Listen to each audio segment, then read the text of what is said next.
జై శ్రీరామ్. ఏంటి ఎప్పుడు కూడా వెల్కమ్ టు ఐ డ్రీమ్ అనో లేకపోతే నా పేరు సురేఖ అనో పలకరించే అమ్మాయి ఇవాళ కొత్తగా జై శ్రీరామ్తో అందరికీ వెల్కమ్ చెప్తోంది అనుకుంటున్నారా? జై శ్రీరామ్ అని వందనం చేస్తే అటువైపు ఉన్న వ్యక్తి ఎవరైనా సరే ప్రతివందనం చేయలేదు అని చెప్పి ఒక ఉద్యమానికి దిగారు ఒక వనిత. నిలువెత్తు బంగారం అని చెప్పచ్చు. మన ఆధ్యాత్మిక విలువల్ని, మన సంస్కృతిని, మన భారతీయ సనాతన ధర్మాన్ని చాటి చెప్తూ ఎన్నో ఉద్యమాలు చేశారు ఆవిడ. రూపాయి కాసంత బొట్టు, చక్కటి చీర కట్టుతో ఎప్పుడూ కూడా అందరికీ ఎలా బ్రతకాలి మన సనాతన ధర్మాలు విలువల గురించి చెప్తూ ఉంటారు. ఆధ్యాత్మిక మేళవింపుతో ఆవిడ చిరునవ్వుతో అందరినీ పలకరిస్తూ ఉంటారు. భారతీయం ఇంటి పేరుగా మార్చుకున్న మన భారతీయం సత్యవాణి గారితో ఇవాళ మనం మాట్లాడబోతున్నాం. జై శ్రీరామ్ అమ్మ. జై శ్రీరామ్ అమ్మ. జై శ్రీరామ్ అనే పదానికి ప్రతివందన చేయలేదు అని చెప్పి అవతల ఒక గవర్నర్ ఉన్నప్పటికీ కూడా వారి మీద ఉద్యమానికి దిగి నవయుగ ద్రౌపదిగా మారి నేను అయోధ్యలో శిలాన్యాసం చేసే వరకు ముడి వెయ్యను అని చెప్పి శపథం చేశారు కదమ్మా. అవునమ్మా. కలియుగంలో కూడా శపథాలు చేస్తారా అని చెప్పి మీలాంటి వాళ్ళని చూశాకే నాకు తెలిసింది. నాకు తెలిసి కలియుగంలో శపథం చేసిన ఒకే ఒక నారీమణి మీరే అయి ఉంటారమ్మా. అంటేమ్మా, ఏ శపథమైనా ఒక ఆవేదన నుంచి, ఒక ఆవేశం నుంచి పుట్టుకొస్తుంది. అంటే ఆవేదన వెనుక కొంత అర్థం కూడా, పరమార్థం కూడా ఉంటేనే కదా వచ్చేది. అవునా కదా? అందుకని ఆ సిచ్యువేషన్లో కలిగినటువంటి సన్నివేశాన్ని బట్టి నాకు కలిగినటువంటి ఆవేదనతో కూడిన ఆవేశం నా చేత పని చేయించింది. అమ్మ, ఆవేదనతో కూడిన ఆవేశం అని అంటున్నారు, కానీ చాలామంది సనాతన ధర్మం పైన ప్రేమానురాగాలు ఉన్నప్పటికీ కూడా ఎక్కడో వెనకడుగు వేస్తూ ఉంటారమ్మ. ఎందుకు అంటే ఝాన్సీ రాణి లక్ష్మీబాయి ఎదురింట్లోనో పక్కింట్లోనో ఉంటే చాలా బాగుంటుంది, మన ఇంట్లో ఉండకూడదు. ఎందుకు, నీకు అవసరమా ఉద్యమాలు ఇవన్నీ అంటూ ఉంటారు. అయితే మీరు, నాకు తెలిసి మీ అనుభవం అంత లేదమ్మా, మా వయసు ఎన్నో సంవత్సరాల నుంచి మీరు ఇలాంటి సేవలు ఉద్యమాలు ఎన్నో చేస్తూ ఉన్నారు కదా. అయితే మీ ఇంట్లో ఎవరు కూడా మిమ్మల్ని ఆపలేదమ్మా? ప్రోత్సహించారా? అందరూ కూడా ఆపలేదమ్మా, అది పూర్తిగా ప్రోత్సహించారు. బహుశా ప్రోత్సహించటం వెనుక ఒక గొప్ప అనుగ్రహం ఉంది. ఆ అనుగ్రహమే నడిచే దైవం పరమాచార్య గురువు శ్రీ శ్రీ శ్రీ చంద్రశేఖరేంద్ర సరస్వతి మహాస్వామి వారి యొక్క అనుగ్రహం ఆశీస్సులు. అమ్మ, గురు బ్రహ్మ గురు విష్ణు గురు సాక్షాత్ పరబ్రహ్మ అంటారు. మీకు గురువుగారు అంటే ఎంత అభిమానం అంటే ప్రతి ఇంటర్వ్యూలో వారి పేరు తలవకుండా మీరు అసలు మాట్లాడిన రోజే లేదు. ఎంత బాగా గమనించావు తల్లి. అంతే కదమ్మా, మాటకి ముందు ఆయన్ని తలవకుండా ఉండరమ్మా. అసలు ఆయన్ని తలుచుకోగానే మీ కళ్ళంబట నీళ్ళు ఏంటమ్మా? ఆయన లేకపోతే నేను లేను కాబట్టి. మా పెదవి మాత్రమే నాది, పదవి నా గురువుది. ఏ మాట నేను మాట్లాడేది నాది కాదు, వారే పలికిస్తున్నారు. ఇది వాస్తవం అమ్మ. అయితే ఇప్పుడు అంత గొప్ప గురువుల్ని ఆరాధిస్తున్నాం కదా, కొంతమంది పుట్టగొడుగుల్లాగా పుడుతున్న గురువు పేరు చెప్పుకొని మిస్లీడ్ చేస్తున్నారు కదమ్మా. అవునమ్మా. వారి వల్ల అసలైన గురువులకి కూడా చెడ్డ పేరు వచ్చే అవకాశాలు చాలా ఉన్నాయి, వచ్చేసాయి కూడా. దీని మీద మీ అభిప్రాయం ఏమి? భలే ప్రశ్న వేశావు సురేఖ. దానివలనే సనాతన ధర్మానికి చాలా అవమానం జరుగుతోంది. అనేక మంది అన్యమతస్థులు వేళాకోళం చేయడానికి కూడా మనమే అవకాశం ఇస్తున్నాం. ఎందుకనంటే మన వేద వాంగ్మయం ఏదైతే చెప్పిందో ఆ వాంగ్మయాన్ని సరిగ్గా అవగాహన చేసుకోకపోవడం వల్ల, అర్థం చేసుకోకపోవడం వల్ల, ఎవరికి వారికి తోచినట్టుగా నిర్వచనాలు చెప్పుతూ ఉండడం వల్ల ఈ ప్రమాదాలు జరుగుతున్నాయి. దానిని ఆసరాగా చేసుకుని కొంతమంది సొమ్ము చేసుకుంటూ, శిష్యగణాన్ని పెంచుకుంటూ, ప్రచారకులను తయారు చేసి వారి స్వార్థం కోసం చేస్తున్నటువంటి కార్యక్రమాల వల్ల చాలా నష్టం జరుగుతోంది. ఇది కాలజ్ఞాని వీరబ్రహ్మేంద్ర స్వామి ఎప్పుడో చెప్పారు. ఈ కలియుగంలో అటువంటి నకిలీ బాబాలు, నకిలీ స్వాములు చాలామంది దిగి వస్తారు, జాగ్రత్తగా మసులుకోవాలనేటువంటి విషయం చెప్పారు. అయితే కలియుగంలో ఉన్న మనుషులు కూడా అటువంటి కలికే ప్రభావితం అవుతారు. ఎందుకని? కలిపురుషుడికి ఉన్నదంతా అధర్మము అవలక్షణాలే కదా. ఎవరి దగ్గర అయితే అధర్మం ఉంటుందో వాళ్ళకే సపోర్ట్ చేస్తాడు అంటారు కదా కలిపురుషుడు. వాళ్ళకే సపోర్ట్ చేస్తాడు, వాళ్ళనే దగ్గరకు తీసుకుంటాడు. అందుకనే ఏం చెప్పింది మనకి, ఈ కల్మష నాశిని, ఈ కల్మషాన్ని నాశనం చేయాలంటే భగవన్నామ సంకీర్తన, భగవంతుడిని వేడుకోవడం తప్ప మరొక శరణాగతి లేదు అనేటటువంటిది మనకి భాగవతం కూడా చెప్పింది కదమ్మా. కాబట్టి ఇది జరుగుతూ ఉంటాయి. కాకపోతే మనం నిరాశపడనక్కర్లా. ఎవరైతే విశిష్టమైనటువంటి వ్యక్తులు ఉన్నారో, ఇప్పుడు ఉన్నారుగా, అవును, చాలామంది గొప్ప వ్యక్తులు ఉన్నారు, ఇప్పటికీ తెరచాటునున్నారు, తెర మీద ఉన్నారు. వారందరూ చేస్తున్నటువంటి కృషి వల్ల ఈ మేలైనటువంటి ఈ విత్తనాలు విశిష్ట వ్యక్తుల మీదనే మళ్ళీ సత్యయుగం ఆరంభం అవుతుంది.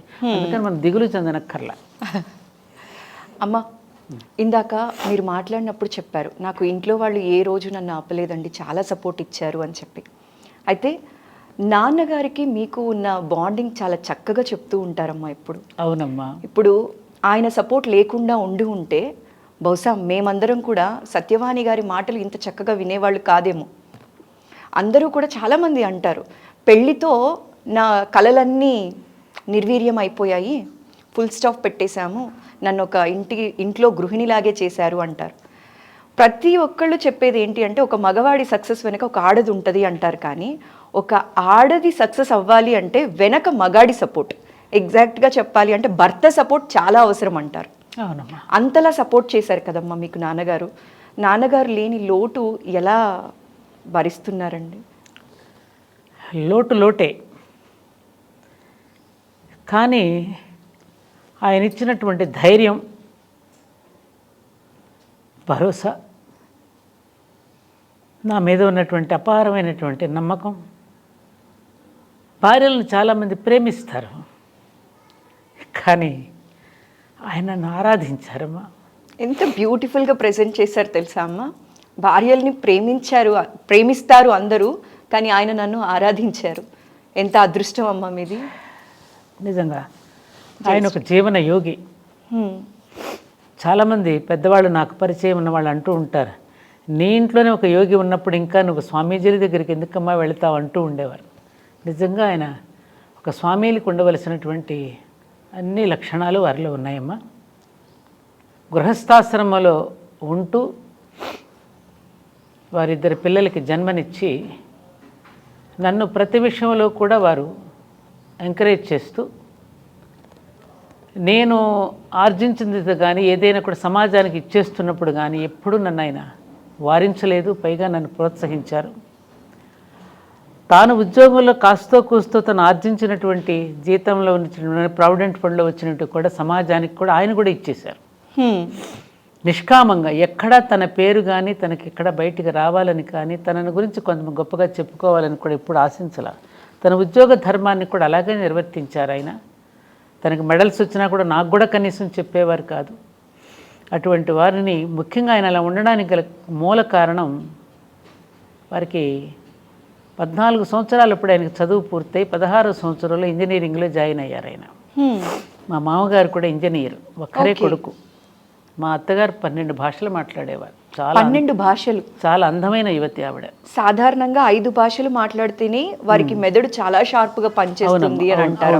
అవును. 12 భాషలు అంటే, ఎందుకంటే వీరు సెంట్రల్ గవర్నమెంట్ జాబ్ అవ్వడం వలన మా మామగారికి అన్ని స్టేట్స్లో ఉద్యోగం చేస్తూ వారికి అన్ని భాషలు వచ్చి, మదర్ టంగ్ హిందీ. వీరు సెటిల్ అనమాట. వీళ్ళంతా జబల్పూర్లో, భోపాల్లో పుట్టారు మా శ్రీవారు. అలా వాళ్ళు ఉండడంతో సడన్గా మా మామగారు చనిపోవడంతో మా అత్తగారు చిన్నప్పటి నుండే ఆయన ఇంట్లో ఉన్నప్పుడు ప్రతి నెల పౌర్ణమి నాడు ఆయన చేత సత్యనారాయణ స్వామి వ్రతం చేయించేవారట, ఒక్కడనే కూర్చోబెట్టి. ఓకే. ఆ చిన్నప్పుడు సత్యనారాయణ స్వామి వ్రతం చేయటం వల్ల సత్యాన్ని వ్రతంగా ఎలా ఆచరించాలి, సత్యమే నారాయణ స్వరూపం అనేది తెలుసుకున్నటువంటి వారే ఏనాడు ఆయన అబద్ధం అనేది ఆడేవారు కాదమ్మా.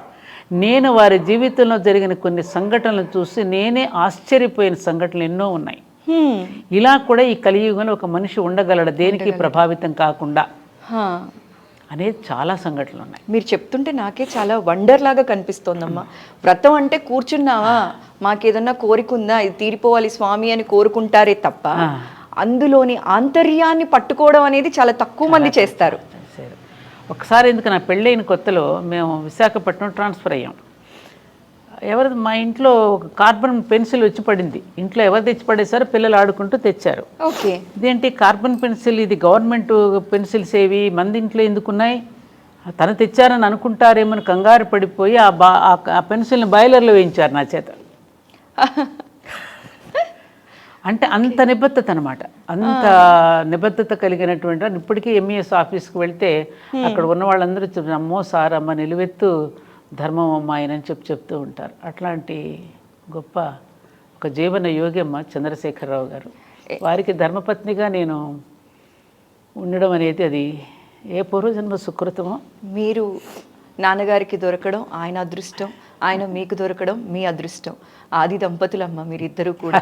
ఒకసారి ఒక ఆలయంలో పూజ జరుగుతుంటే సత్యవాణి దంపతులు అని పిలిచారు పంతులు గారు. జనరల్గా వారి పేరు ముందు చెప్పాలి కదా, వారికి తెలియదు.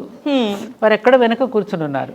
అప్పుడు వెంటనే మా పాప చిన్నమ్మాయి, అదేమిటి నాన్న మీకు కోపం రాలేదా, ముందు మీ పేరు చెప్పకుండా అమ్మని పిలుస్తూ ఉంటా. అదేమిటమ్మా తప్పేముంది దానిలో, వాళ్ళకి నేను తెలియదు కదా, అమ్మ తెలుసు, అమ్మ చేస్తుంది కాబట్టి అమ్మని పిలుచుంటారు. అంటే మేల్ ఈగో అనేది జనరల్గా సాధారణంగా వాళ్ళకి అహం ఉంటుంది. అవును కదా, అలాంటిది కూడా ఎక్కడ ఎప్పుడు ఎన్నడూ ప్రదర్శించలేదు ఆయన. పుణ్యం కొద్ది పురుషుడు అంటారమ్మా. అందుకే మీరు ఎంతో పుణ్యం చేశారు కాబట్టి అలాంటి గుర్తు చేస్తే నాకు నిజంగానే చాలా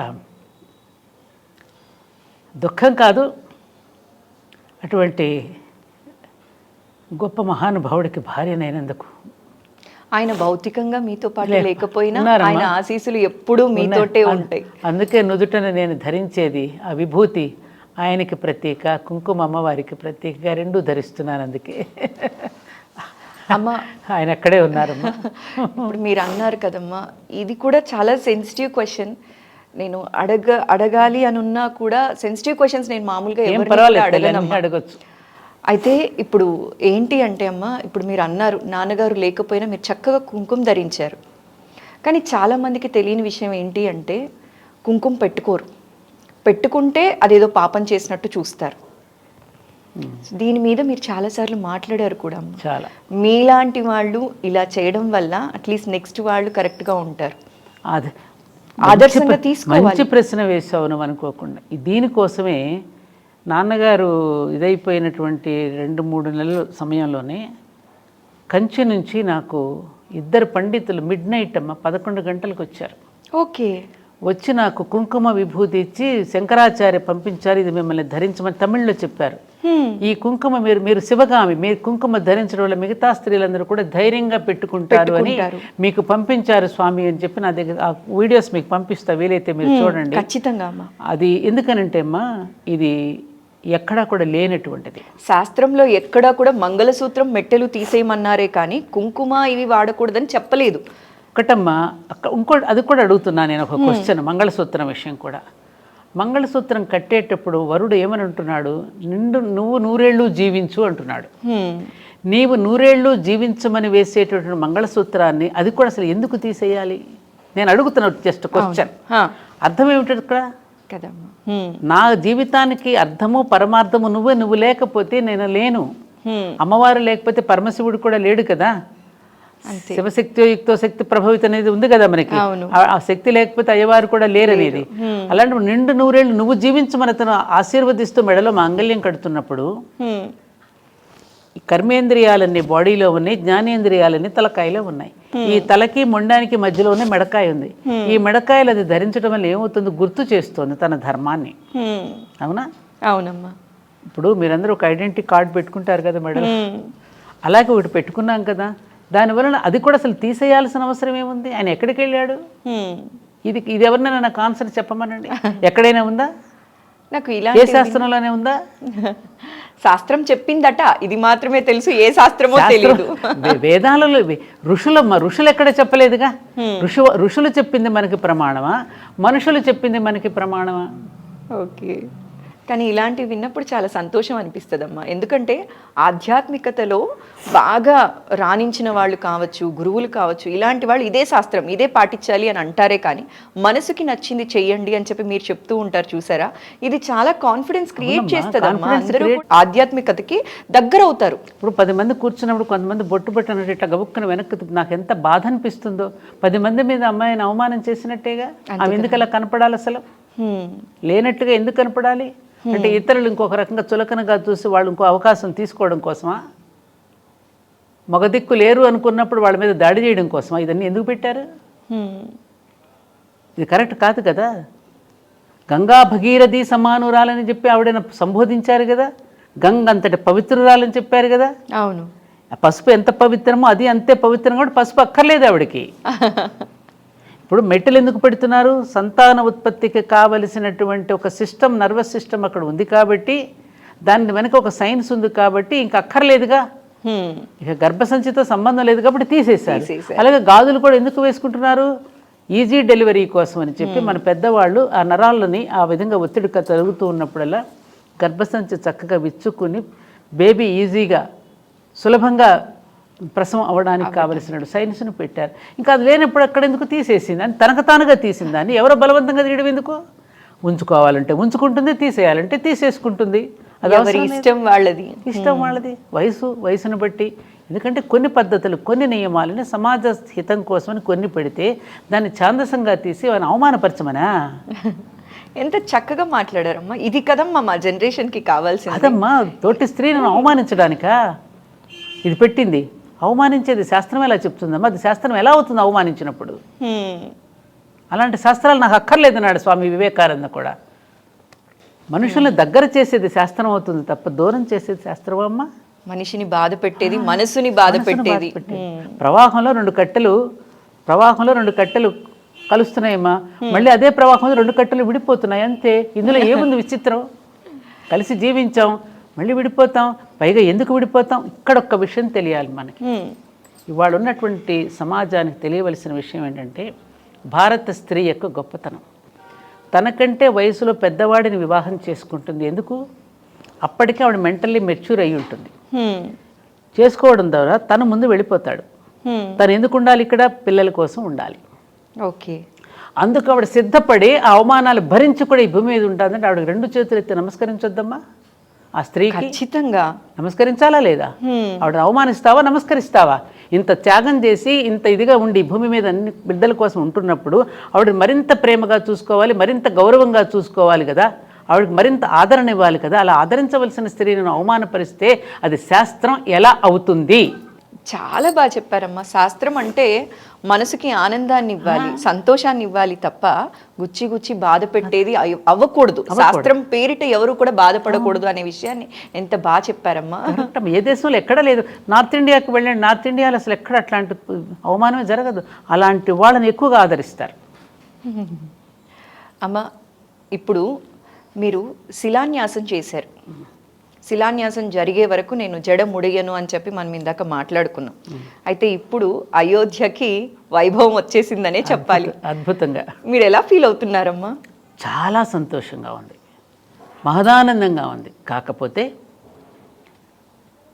అది రేపు ధర్మోద్ధరణకి ఏదైతే మనం శంకుస్థాపన చేసుకున్నామో ఆ రోజున ధర్మోద్ధరణ కోసం శంకుస్థాపన జరిగింది. ఓకే. ఎందుకంటే ఇది కలియుగం ఇందాక అనుకున్నాం కదా. మళ్ళీ ధర్మ సంస్థాపన మళ్ళీ జరగాలి.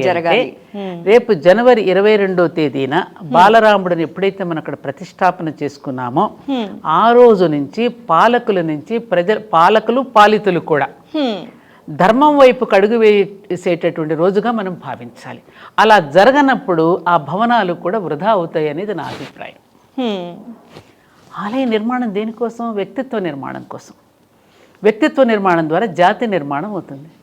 జాతి నిర్మాణమే కదమ్మా ప్రపంచం శాంతిని కానీ దేన్ని సుఖాన్ని కానీ పొందగలిగేది. కాబట్టి అటువంటి దిశగా మనం వెళ్ళగలగాలి అనేటటువంటిది నా యొక్క విడిగా. తప్పకుండా అదే జరుగుతుందని మనం ఆశిద్దాం. అదే జరగాలి కూడా. రాముల వారి కృప ఆయన అనుకుంటే జరగంది ఏముంది? ఇప్పుడు ద్రౌపదిని అవమానపరిచినందుకే కదా ఆమె కురులు ముడవనని ఎందుకు శపథం చేసింది? మళ్ళీ ధర్మ సంస్థాపన కోసం స్త్రీని ఎక్కడైతే అవమానపరుస్తారో అలా అవమానపరచకూడదనే కదా సీతమ్మని అవమానపరిచినప్పుడు యుద్ధం జరిగింది, ఒక స్త్రీ ద్రౌపదిని అవమానపరిచినప్పుడు యుద్ధమే జరిగింది. ఇప్పుడు కూడా అంతే, మన భారతదేశంలో కూడా ఎంతమంది స్త్రీలు అవమానపడుతున్నారు. ఆనాడు ఒక్క ద్రౌపది ఉంటే ఇవాళ వాడవాడలా ద్రౌపదులు ఉన్నారు, వాడవాడలా సీతమ్మ తల్లులు ఉన్నారు దేశంలో. మరి అటువంటి పసిపిల్లల మీద కూడా అత్యాచారాలు జరుగుతున్నాయి. మళ్ళీ ధర్మ సంస్థాపన అక్కడ జరగకపోతే ఆలయాన్ని మరి ఏం చేస్తారు, వేళాకోళం చేయబడదు, హేళన చేయబడదు. అసలు ఎట్లమ్మా ఈ కలియుగంలో మనం చూసినట్లయితే మీరు అన్నట్లు చిన్నపిల్లల మీద అత్యాచారాలు ఇలాంటివన్నీ చూసినప్పుడు విన్నప్పుడు ఎలా అనిపిస్తుందమ్మా? వీటిని ఏం చేస్తే తగ్గించగలం అంటారు? బోల్డ్ అని చట్టాలు వచ్చాయి, పోలీస్ వాళ్ళు ఇవ్వాల్సిన సెక్యూరిటీ ఇస్తున్నారు, అవేర్నెస్ ఉంది, కంటికి రెప్పలా కాపాడుకుంటున్నారు పిల్లల్ని కావచ్చు అమ్మాయిల్ని కావచ్చు. అయినా కూడా ఇవేవో రోజు రోజుకి అత్యాచారాలు అనేవి పెరుగుతూనే ఉన్నాయి. సో ఎట్లా తగ్గుతుంది? దీనికి కారణం ఒకటే సురేఖ, మనకు ఆర్ష వాంగ్మయం ఏదైతే ఉన్నదో, మన ఋషులు ఏదైతే దర్శించి మనకు అందించారో ఏమ్మా, ఏదైతే అందించి ఒక జీవన విధానాన్ని మనకి ప్రవేశపెట్టి ఒక ఏర్పాటు చేసి ఒక మార్గాన్ని వేసి వెళ్ళారు, ఆ మార్గం నుంచి మనం దారి తప్పేశాం, దారి తప్పిపోయాం, తప్పిపోయాం. దేశం అంటే ఏమిటి? దేవుడు. ప్రజలంటే ఎవరు? దేవతలు. దేవతలే దారి తప్పేశారు. దేవతలే దారి తప్పేస్తే ఏమవుతుంది? సృష్టికే ప్రమాదం కదా, ప్రపంచానికే ప్రమాదం కదా. అలా ఆ వాంగ్మయం ఏదైతే మనకు అందించారో దానిని మనం పక్కకు నెట్టేశాం, పక్కకు పెట్టేశాం. పాఠ్యాంశాలలో లేదు, తల్లిదండ్రులు పిల్లలకు బోధించేటువంటి పద్ధతి లేదు, ఇంగ్లీషు చదువుల కోసం పరుగులు పెడుతున్నాం, డాలర్లు సంపాదించడానికే మానవ జన్మ అన్నట్టుగా మనం ప్రవర్తిస్తున్నాం, కుటుంబ భాష పిల్లలకు నేర్పట్లేదు, రూపాయి విలువని గురించే చెప్తున్నాం. దాని వలన ఇవన్నీ కూడా వస్తున్నాయి. కాబట్టి మళ్ళీ ఆర్ష వాంగ్మయాన్ని మళ్ళీ మనందరం బూజు దులిపి అవన్నీ కూడా చదివి దాని పరమార్థాన్ని నేటి తరానికి చెప్పగలిగి లేకపోతే మళ్ళీ దారిన పడుతుంది. ఇప్పుడు చూడండి, నిన్న నేను చూశాను ఒక సీరియల్లో, రాధాకృష్ణ సీరియల్లో, శ్రీకృష్ణుడు కొడుకు సాంబ, వాడి తల్లి జాంబవతి తండ్రికి చెప్పకుండా చాటుమాటుగా అన్ని ఇస్తూ ఉంటుంది, అన్ని శక్తులు వాడికి ప్రసాదిస్తూ ఉంటుంది. వాడి చివరికి ఏంటి, గారాభంగా పెరిగి తల్లి దగ్గర ఎలా అయితే ధృతరాష్ట్రుడు కనుక దుర్యోధనుడికి ఎట్లయితే ఇచ్చాడో అలా నేర్పి చివరికి శ్రీకృష్ణుడిని చంపడానికి తయారవుతాడు, దుర్మార్గుడిగా రూపొందుతాడు. మరి ఇది వాళ్ళ నేటి పిల్లలకి చెప్పాలిగా, రేపు తల్లులు తెలుసుకోవాలిగా. ఎక్కడ తెలుసుకుంటున్నారు? ఈ కథలు ఎక్కడ వినపడుతున్నాయి మనకి? అక్కడక్కడ పాపం చాలామంది ప్రవచకులు చెప్తున్నారు, చాలా ప్రయత్నాలు అయితే జరుగుతున్నాయి, మనకంటే విదేశాల్లో ఎక్కువ ప్రయత్నాలు జరుగుతున్నాయి. మన విలువ మనకి తెలియడం, అక్కడ వాళ్ళు మన సంపదని బాగానే వాడుకుంటున్నారు. ఇప్పుడు సీతమ్మ అంటుంది, ఆ చాకలివాడు, అయ్యో నా వల్ల నేనమ్మా ఇదంతా జరిగింది, నన్ను క్షమించమంటే, భద్రా నీ తప్పు కాదయ్యా, ఈ సమాజంలో నువ్వు కూడా ఒక భాగమే, ఈ స్త్రీని ఎలా గౌరవించాలో ఈ సమాజం నీకు నేర్పలేదు కాబట్టి తప్పు చేశావు అనింది. మరి స్త్రీని గౌరవించటం ఎలాగో మన పిల్లలకు మనం నేర్పామా, నేర్పుతున్నామా? నేర్పే బాధ్యత పేరెంట్స్ తీసుకోవాలండి. ఆ పద్యాలు మనకు నేర్పి, అన్యకాంత లడ్డం పైన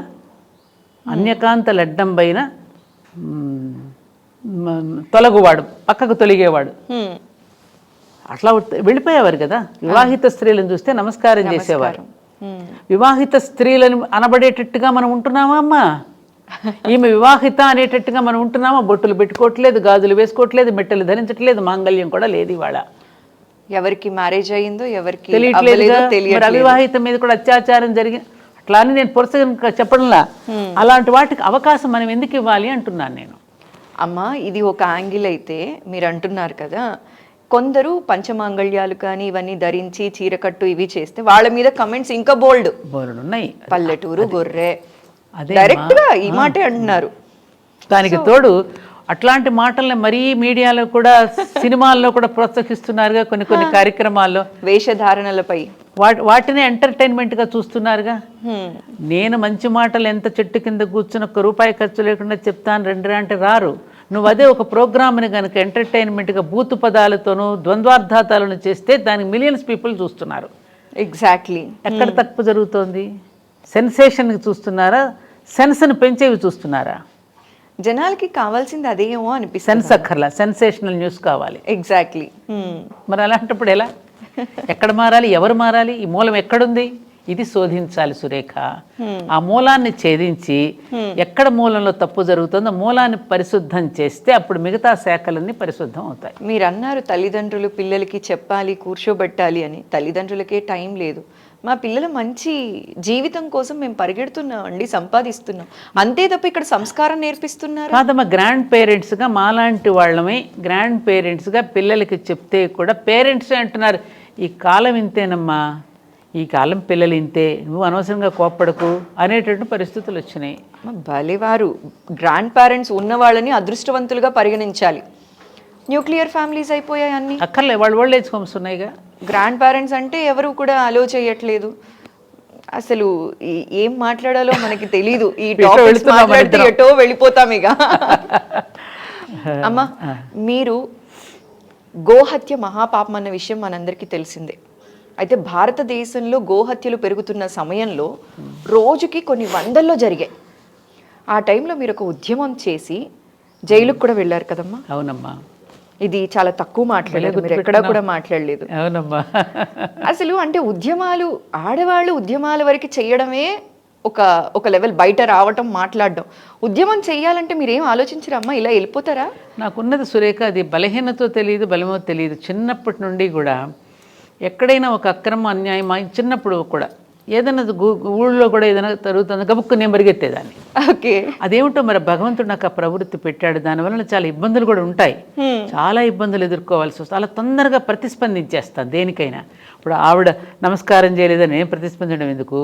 2500 గోవులు రోజు మిడిల్ ఈస్ట్ కంట్రీస్ పంపించేస్తున్నాడు అంటారే. గోమాత అంటే మనందరికీ ప్రాణం కదా. అటువంటి గోవుల్ని పైగా అప్పటికప్పుడు చంపడం కాదమ్మా, వాటిని వేలాడేసి వాడి మీద వేడి వేడి వేడి వేడి నీళ్లు పోసి కోసి అక్కడ హలాల్ మీట్ అంటే ఇష్టపడతారని దాన్ని మాంసం కింద చేసి మిడిల్ ఈస్ట్ కంట్రీస్కి పంపిస్తూ ఉంటే రుద్రారంలో ఆ మెకనైజ్డ్ స్లాటర్ హౌస్, దాని మీద నేను 3 నెలలు నిరాహారంగా ఓన్లీ ద్రవం మాత్రమే తీసుకుని మొత్తం అన్ని గ్రామాలు తిరిగి పర్యటించి ప్రజలలో కొంత అవేర్నెస్ తీసుకురావడం.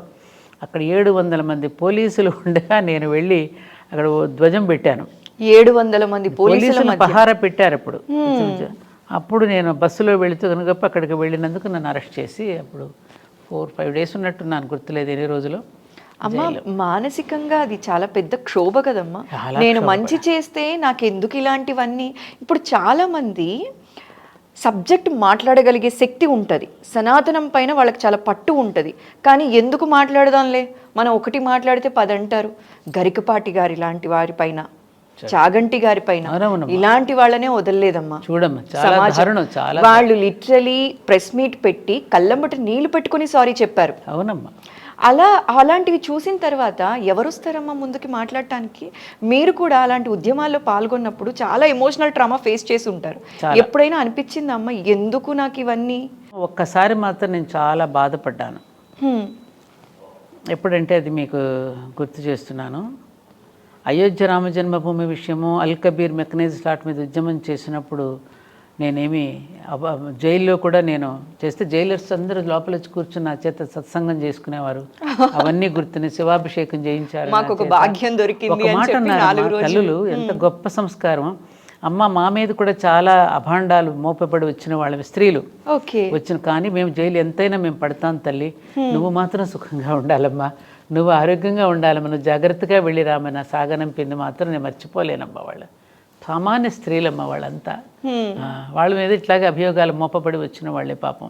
నిజంగా నేరం చేసిన వాళ్ళు తక్కువ, నేరం చేయని వాళ్ళు కూడా ఉన్నారు. వాళ్ళందరూ కూర్చుని కాసేపు అలా భజన చేయటం అవన్నీ చేశాను నేను అక్కడ. అవన్నీ చూస్తే కూడా చాలా ఇది అనిపించింది. అక్కడెక్కడ నేను అసలు బాధపడలేదు, కానీ ఒక్క ఇన్సిడెంట్లో మాత్రం నా మనసు చాలా చాలా బాధపడింది. బహుశా అది నీకు కూడా తెలిసి ఉండవచ్చేమో. అది మనకి 2 రాష్ట్రాలు. అది విన్నానమ్మా, మీరు మాట్లాడింది సంచలనం అయిపోయింది. అది విమర్శ కూడా కాదు, సత్విమర్శ అని మనం చెప్పొచ్చు కదా. అంటే మీ ఒపీనియన్ మీరు చెప్పారు. ఎందుకంటే నేను పుట్టింది ఆంధ్ర, మెట్టింది తెలంగాణ. ఈ తెలంగాణకి కోడల్ని, ఆంధ్రాలో పుట్టాను. 2 నా తెలుగు రాష్ట్రాలే. పుట్టింటి కంటే అత్తింటిదే ఎక్కువ బాధ్యత ఉంటుంది. అవునా? అవును. పెరిగేది ఇక్కడ కాబట్టి మన వాళ్ళు, నా వాళ్ళు అనేటువంటి భావన ఉంటుంది.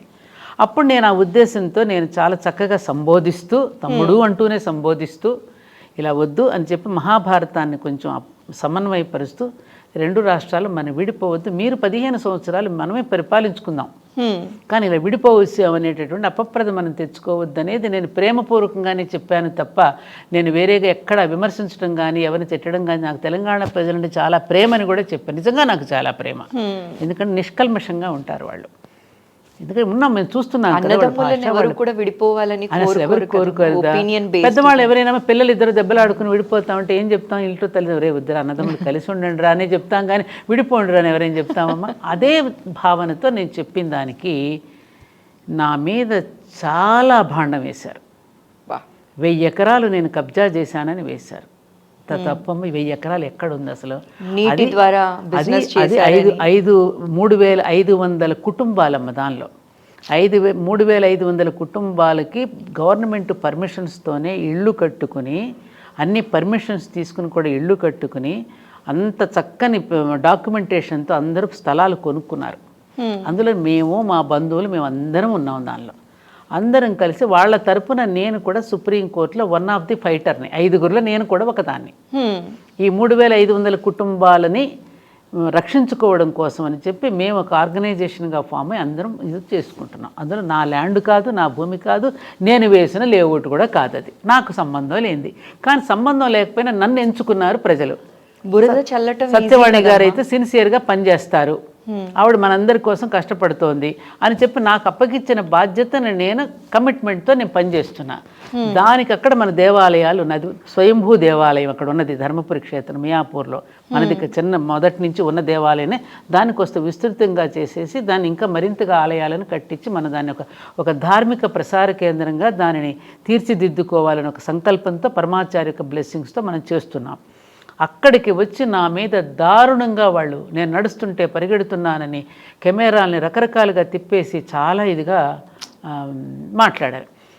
అందరి ముందు ఒక 40 మంది అడ్వకేట్స్ వచ్చి అక్కడ అన్ఫిల్దీ వర్డ్స్ మాట్లాడి రకరకాలుగా చేసిన దానికి మాత్రం అప్పుడు నా మనసు కలత చెందింది. కానీ నేను చిరునవ్వుతోనే స్వీకరించాను. కానీ ఇది ఆ రోజున నువ్వు పేపర్లోను టీవీలోను అంత ప్రసారం చేశావు, కోట్లాది మంది జనం చూసుంటారు, అది ఎంతమందికి అది నిజమని తెలుసు అబద్ధమని తెలుసమ్మా? అది ఆరోపణని కొట్టి పడేసిన తరువాత ఆ న్యూస్ చాలా తక్కువ చూపించారుగా. అది తక్కువ, ఆరోపణలు మాత్రం ఎక్కువ చూపించారు. మరి అది ఆరోపణలు వేసేసిన తర్వాత ఎంతమందికి ఉంటుంది? కొంతమంది పాప నాది మీలాంటి వాళ్ళు ఏదైనా ఇంటర్వ్యూస్ చేస్తే పెడుతుంటారు కదా, దాంట్లో కొంతమంది కామెంట్స్ పెడతారు కదా. ఎవరో ఒకడేదో డర్టీ కామెంట్ పెట్టినప్పుడు మనసు ఎంత బాధ అనిపిస్తుంది. వాడికి ఏం తెలుసు అని పెట్టాడు కామెంటు, వాడికి ఏం తెలుసు పాపం, నిజమే అనుకుంటాడుగా. ఈ వాస్తవాలు ఎంతమందికి తెలుస్తాయి?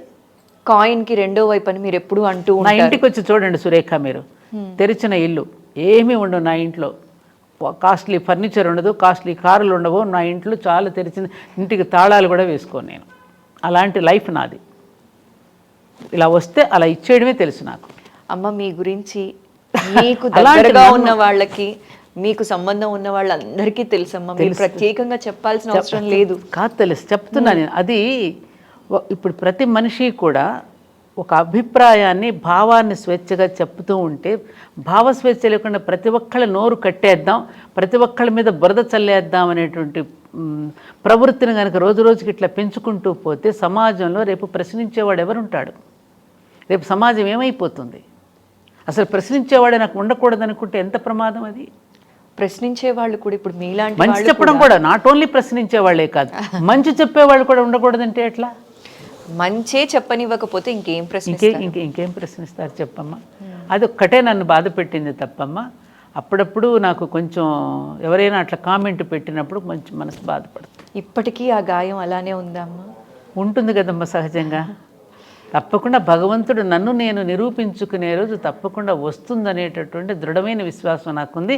దానిలో అంత సత్యం ఉన్నది, దానిలో అంతటి పవిత్రత ఉన్నది, దానిలో అంత గొప్పతనం కూడా ఉన్నది. కాబట్టి తప్పకుండా అమ్మవారు, నేను నమ్ముకున్న నా దైవం ఎప్పటికైనా దానిని నన్ను ప్రూవ్ చేస్తుంది సమాజానికి. నాకు నమ్మకం. సీతమ్మ వారికే తప్పలేదమ్మా. మరి తప్పలేదు. పాండవులే కష్టాల పాలై అడవుల పాలై ఉన్నారమ్మా. అజ్ఞాతవాసం, అరణ్యవాసం చేసి, రామచంద్రుడే 14 ఏళ్ళు అరణ్యవాసం చేశాడు. మనం ఎంత తల్లి, ఇంకా వాళ్ళకన్నా చాలా సుఖంగా బ్రతకడలా మనం, బోలెడంత సుఖంగా బ్రతుకుతున్నాం వాళ్ళకంటే. కాబట్టి అది నేను పెద్ద ఇదిగా తీసుకొని, కాకపోతే అప్పుడప్పుడు మనిషిని కదమ్మా కొంచెం పించేస్తుంది. కొంచెం కాదమ్మా, అది చాలా పించేస్తుంది. చాలా పించేస్తుంది. ఎందుకు అంటే మనకి 10,000 పొగడతలు వచ్చుండొచ్చు, 10,000 మంది చప్పట్లు కొట్టుండొచ్చు, ఇవేవి గుర్తుండవు. బాగా చెప్పారు. ఎక్కడో ఒక విమర్శ లేకపోతే ఒక చిన్న నెగిటివ్ కమెంట్ అనేది మనసుని కోసేస్తుంది, రంపంతో కోసినట్టు. అవును, అది మనిషి మీద ఎంతటి ఇంపాక్ట్ చూపిస్తుందో అది మన మాటల్లో చెప్పలేము. అది నాకు చాలా సార్లు జరిగింది. అది రంపంలాగానే కోసేసింది మీరు అన్నట్టుగానే. బాధపడ్డా ఏం చేస్తాం మనం. అందుకే అంటారు కదమ్మా, మామూలుగా నవ్విన నవ్వులు సంతోషాలు గుర్తుండవట ఒంటరిగా ఉన్నప్పుడు. బాధపడిన రోజులు, ఏడ్చిన రోజులు ఇవే గుర్తొస్తాయట.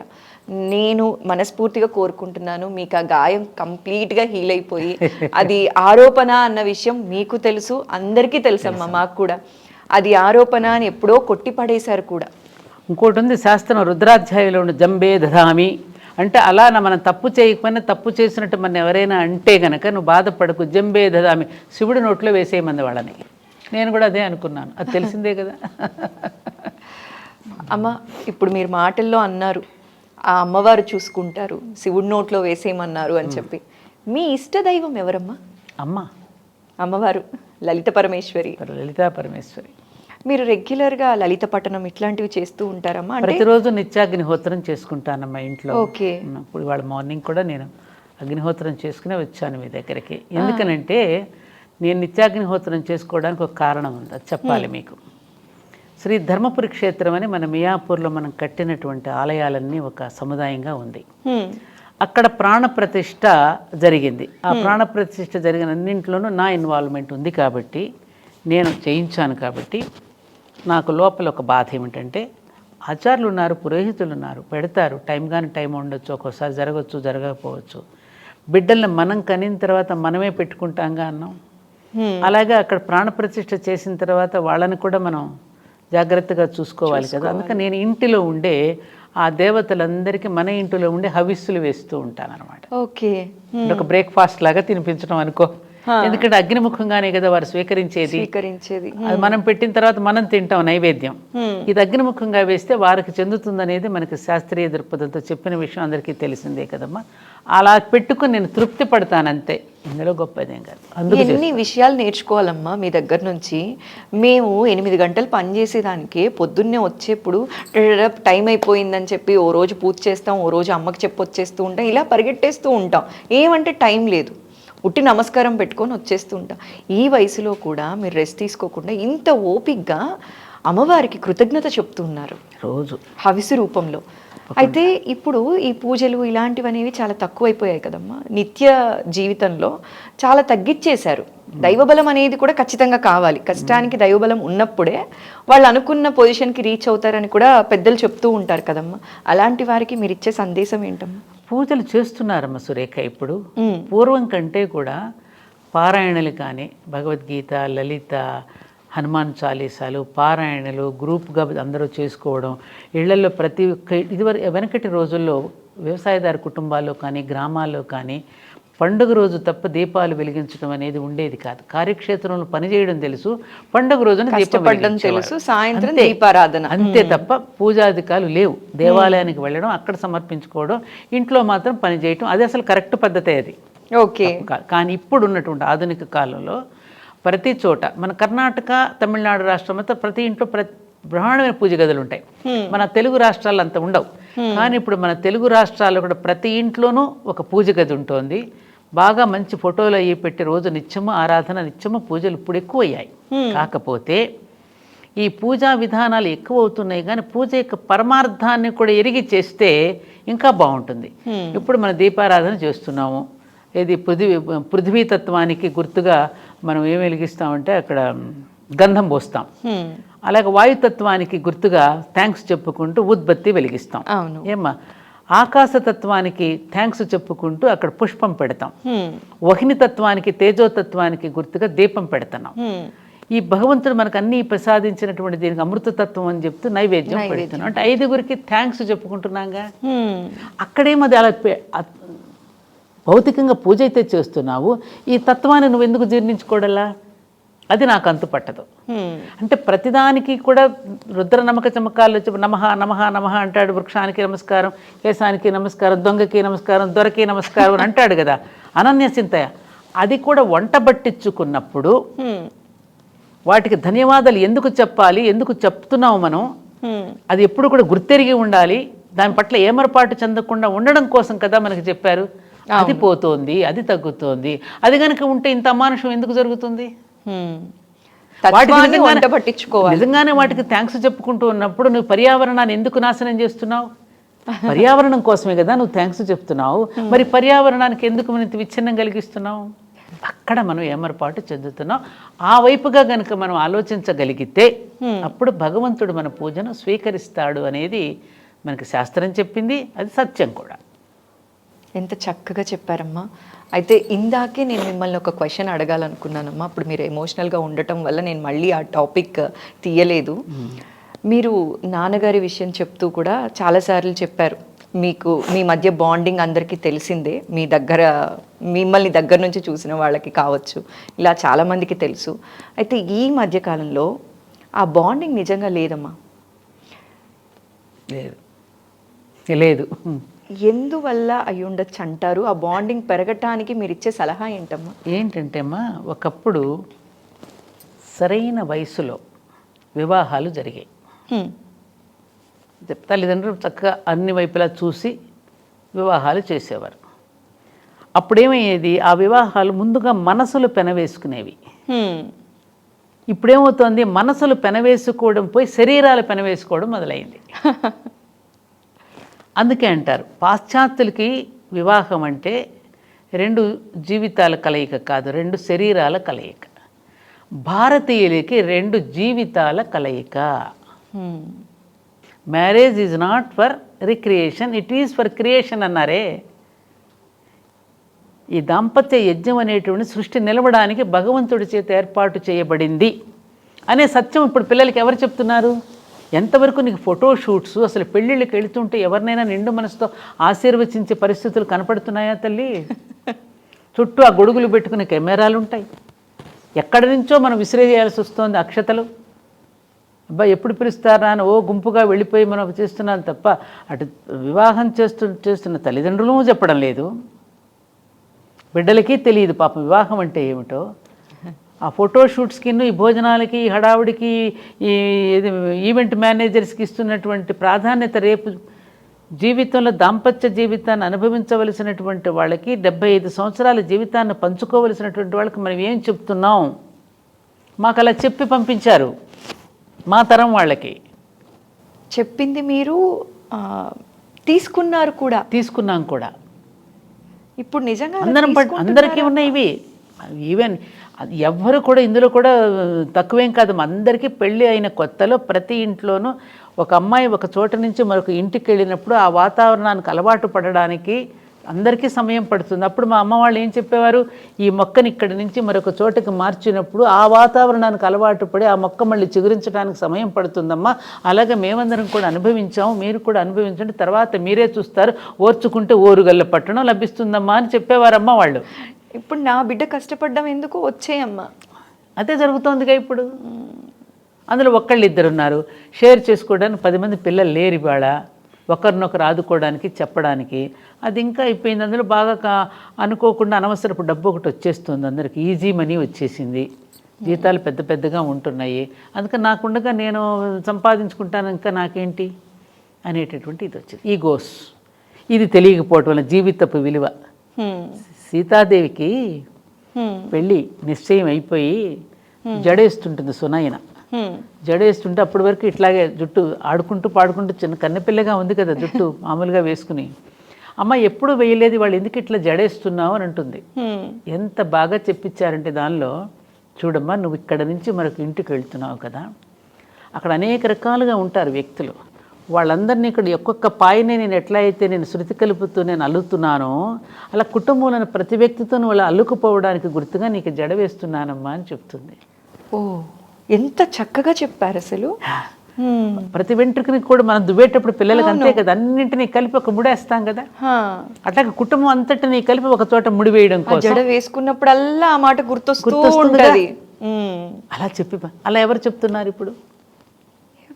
ఎవరు చెప్తే ఎవరు స్వీకరిస్తున్నారు గనక. అంటే ఆ నకారాత్మకమైనటువంటి భావాలు ఎక్కువగా పెరిగిపోతున్నాయి, సకారాత్మక భావాలు తగ్గిపోతున్నాయి. నెగటివ్లో దృష్టిలోనే చూస్తున్నారు, ఇటు పాజిటివ్ దృక్పథంలో చూడటల్లా. అమ్మ కోప్పడుతుందమ్మా, అత్తగారు చెప్తారు, అమ్మ చెప్పినప్పుడు నువ్వు పాజిటివ్గా తీసుకుంటున్నప్పుడు అదే అత్తమ్మ భర్తలు నీకు పేగుని పంచి ఇచ్చింది నీకోసం అని చెప్పి ఒక మంచి విషయాన్ని చెప్తే ఆ కుటుంబాన్ని తరతరాలకి కూడా సాంప్రదాయం నిలబెట్టడానికి ఆ ఇంటి పద్ధతుల కోసం అని చెప్పి చెప్తాం మనం ఎవరమైనా. అవును. దాన్ని ఏం చేస్తున్నారు వీళ్ళు నెగటివ్గా తీసుకుంటారు. ఇప్పుడు అత్తగారులు అలా లేరుగా, ఎడ్యుకేటెడ్ అయ్యారుగా ఇప్పుడు.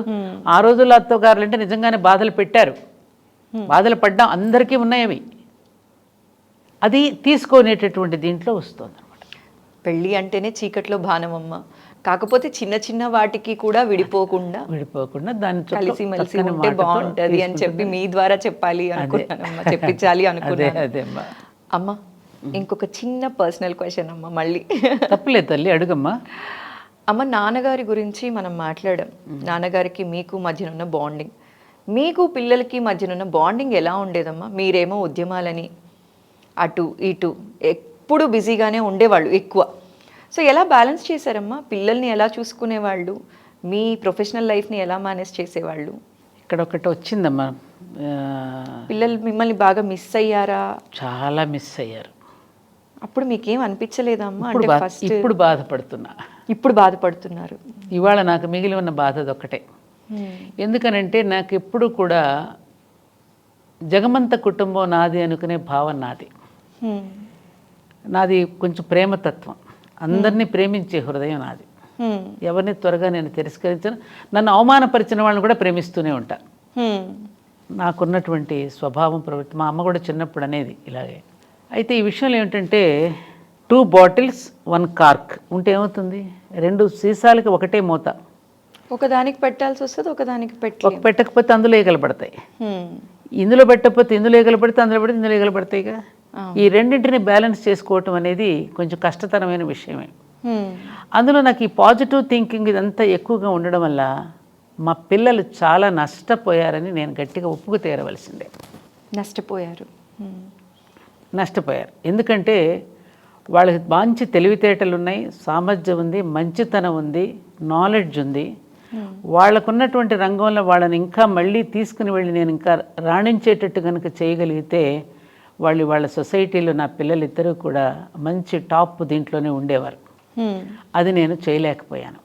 అది నిజంగా అంటే ఒక రకంగా వాళ్ళ జీవితాలని వాళ్ళు ఎలా చేస్తే వాళ్ళ జీవితాలు ఇంకా బాగా పైకి వెళ్ళగలిగారు అనే విషయంలో నేను నిర్లక్ష్యం చేశానా, శ్రద్ధ పెట్టలేకపోయానా అనేది అప్పుడప్పుడు నన్ను బాధ పెడుతోంది. ఇది ఒక రకంగా నా బిడ్డలు నన్ను క్షమించడానికి తప్పేది. అయ్యో, క్షమించరాని తప్పు అనేది చాలా పెద్ద. వాళ్ళ జీవితాలని ఇది చేసుకునే హక్కు నాకు ఎక్కడదమ్మా? వాళ్ళని కూడా పట్టించుకోవాలి కదా. మహాత్మా గాంధీ పిల్లలు కూడా మహాత్మా గాంధీని తిట్టుకున్న వాళ్ళే. అంటే ఆయనతో పోలుస్తలేదు నేను. ఎందుకంటే ఇట్లాంటి కార్యక్రమాల్లో మనం పడిపోయినప్పుడు కొంత సమయం వాళ్ళకి మనం తక్కువగా ఇవ్వడం జరుగుతుంది.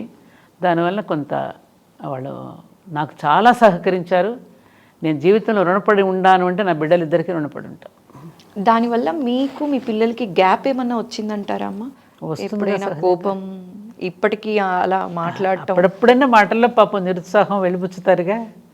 అలా నువ్వు ఆ రోజున అలా చేసుంటే మేము ఇలా అయ్యేది కాదు కదమ్మా అనేది ఉంటుంది కదమ్మా, సహజం కదా వాళ్ళకి. సహజం, నేను ఒప్పుకుంటాను, అది ఐ అగ్రీ.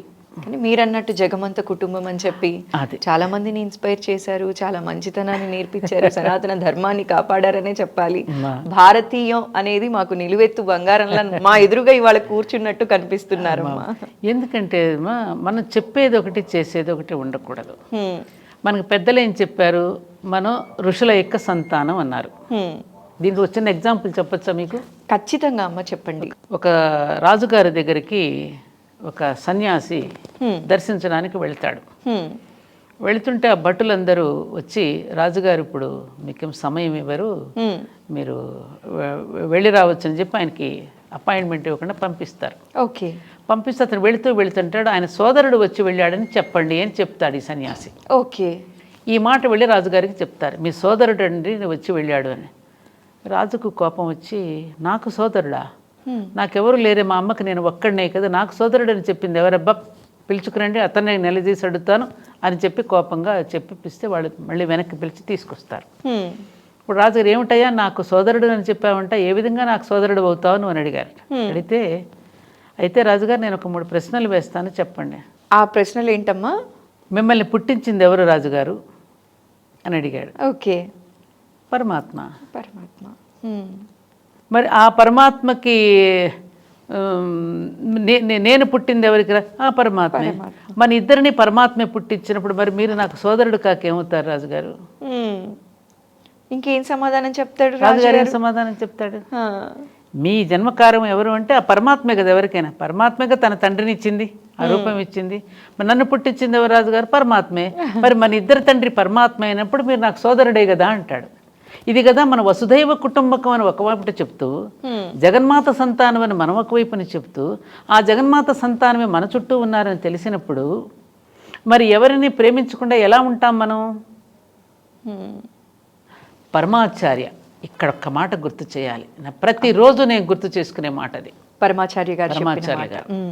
ఆయన అంటారు, భగవత్ సాన్నిధ్యం అందరికీ లభించడం లేదు, అదేదో నా దగ్గర దొరుకుతుందని చెప్పి వాళ్ళ కష్ట సుఖాలు నాతో చెప్పుకుని అమాయకంగా తృప్తి పడుతూ వెళ్తూ ఉంటారు.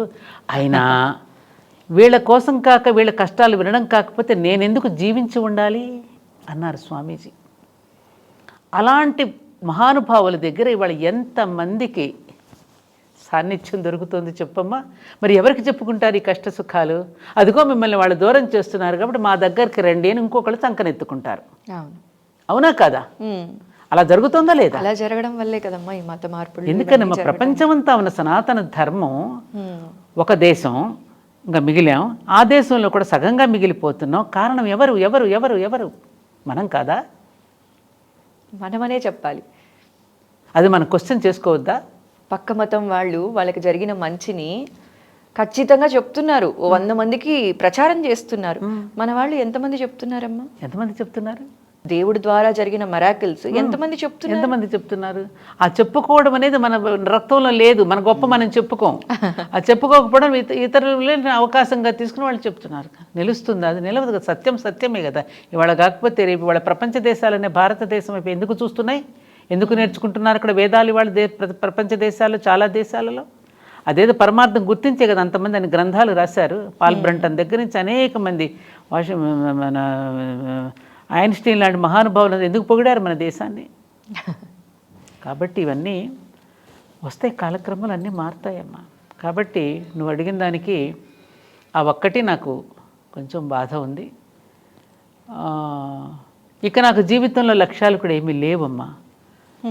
అనుకున్నది ఆ కార్యక్రమం పూర్తి చేశాను. ధర్మపురి క్షేత్రం పూర్తి రూపం దాల్చింది. హాయిగా చక్కగా అందరూ కాసేపు ప్రశాంతంగా ఆ ధర్మపురి క్షేత్రంలో కూడా నేను కోరుకునేది ఒక్కటే, వచ్చిన ప్రతి ఒక్కరికి కూడా ఎక్కడా లెగండి పొండి అనేవాళ్లే కానీ అక్కడికి వస్తే అనేక మండపాలలో కూర్చుని ఆ కాసేపు వాళ్ళు సేదదీరి నాకు ఈ కాసేపు మంచి ప్రశాంతత లభించిందని ఆ ప్రశాంతత ఫీల్ అయ్యి వెళ్ళిపోతుంటే మేము ఆనందపడుతూ ఉంటాం అంతే. అదే నాకు, ఇంకేం లేదు. రోజు చక్కగా మంచి మంచి రాధాకృష్ణ, జానకిరాముడు, మహాభారతం ఇవన్నీ వస్తున్నాయి. వాటిని చూస్తూ ఇదిగో ఎప్పుడన్నా నాకు నచ్చి మీలాంటి వాళ్ళు ఇలా పిలిస్తే 2 మాటలు చెప్పడం తప్ప ఇంకా నాకు జీవితంలో ఏ ఆలోచన లేదు, ఏ లక్ష్యము లేదు, ఏ ఉద్యమము లేదు. సో మొత్తానికైతే ఇప్పుడు సంతోషంగానే ఉన్నారు కదమ్మా, మనస్ఫూర్తిగా హ్యాపీగా? మీరు అనుకున్నవన్నీ చేశారు, చాలా సంతోషంగా ఉంది. ఇట్లా అనిపిస్తే ఇట్లా చేసేసేవాళ్ళు. రేపు 22న అయోధ్యకు కూడా వెళుతున్నాను దర్శించుకోవడానికి, ఆహ్వానం వచ్చింది. ఇంకా అంతకంటే ఏం కావాలమ్మా జీవితానికి? ఇంకేం కావాలి? నాకు అన్నీ ఇచ్చాడు. అదొక్కటే నన్ను అప్పుడప్పుడు బాధ పెట్టేది, ఆ విషయం ఒక్కటి తప్ప ఇంకేం లేదు. ఆ బాధ కూడా అలా వెళ్ళిపోవాలమ్మా. ఏదో అంటారు కదా, కొండలాగా వస్తుంది వెంటుక లాగా వెళ్ళిపోతుంది అంటారు చూసారా, అలా ఆ బాధ కూడా త్వరలో వెళ్ళిపోవాలి. త్వరలో కాదు, ఈ క్షణం నుంచి వెళ్ళిపోవాలని మనస్ఫూర్తిగా కోరుకుంటున్నానమ్మా. మీలాంటి వారు అసలు బాధపడకూడదు. బాధపడనమ్మా, పరమాచార్య చెప్పినయే నాకు ఆదేశం అమ్మా. ఆయన అన్నారు, పాపము అనే రోగానికి దుఃఖము అనేది ఔషధం. ఎంత గొప్ప మాట! ఆ కన్నీటితో ఆ ప్రక్షాళన అయిపోతుంది, అది పాప ప్రక్షాళన జరుగుతుంది. భీష్ముడు కూడా మన అంటున్నాడు మహాభారతంలో, దుఃఖం అనేటువంటి ఆత్మకు గంగా స్నానం వంటిది. దుఃఖం అనేది ఆత్మకు గంగా స్నానం వంటిది. ఎంత ఎంత మంచి గొప్ప మాట. అలాంటప్పుడు ఇంకా దుఃఖం గంగా స్నానం చేస్తే అయిపోయింది, పవిత్రత దొరికింది, దాంతో ఆత్మ ప్రక్షాళన అయిపోయిందిగా గంగా స్నానంతో.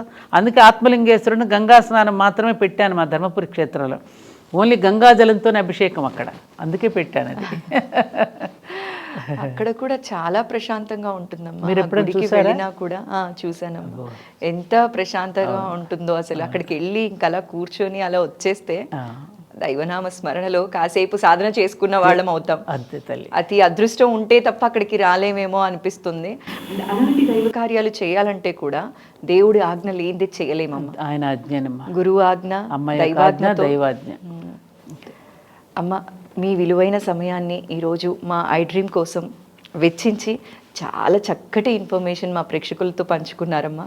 జై శ్రీరామ్. మంచి తల్లి, నమస్కారం అమ్మ. జై శ్రీరామ్.